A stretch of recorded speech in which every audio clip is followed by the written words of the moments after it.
I still remember the sound of the espresso machine that morning, the hiss, the low hum, the smell of burnt beans, and grief.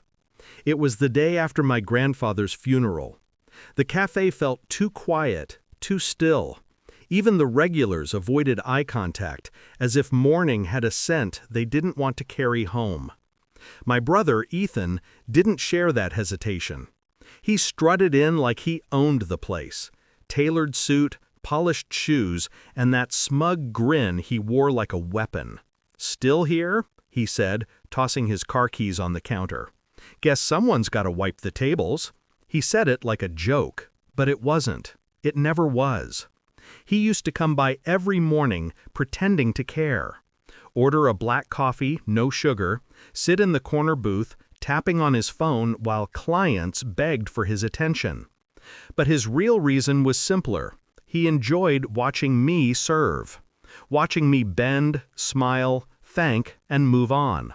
A lawyer with a perfect life, a sister with an apron. It was his favorite story. "Enjoy your tips," he'd whisper, every time he left a coin instead of a bill. My grandfather never said much about it. He'd just polish the cups, glance up at Ethan, and sigh. "Let him talk," he'd tell me. "The world keeps score in ways he'll never understand." When he passed, I thought I understood what he meant. I didn't.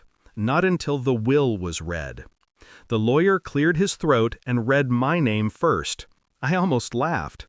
I had nothing, no degree, no property, no claim. But then he kept reading.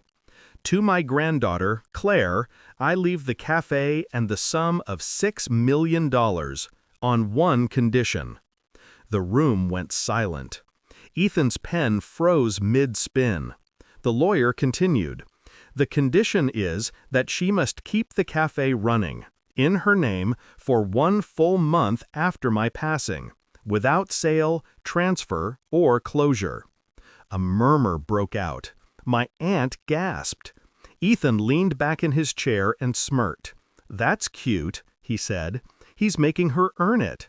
But I wasn't smiling, because I saw something in that clause that no one else did.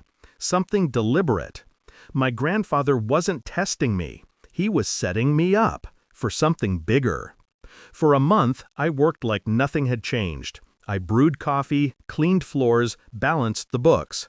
But behind the counter, I was digging. Through old receipts, storage files, even his dusty ledgers from years back. And then I found it. A list of names. All clients Ethan had billed through the cafe's old business account. My grandfather's cafe had been Ethan's quiet laundering front, hidden under family nostalgia. He'd been funneling his firm's consulting fees through a dead business. My grandfather must have found out. But instead of exposing him, he left me the evidence and the condition to legally own it. Every night I documented everything. Transactions, dates, even screenshots of client names.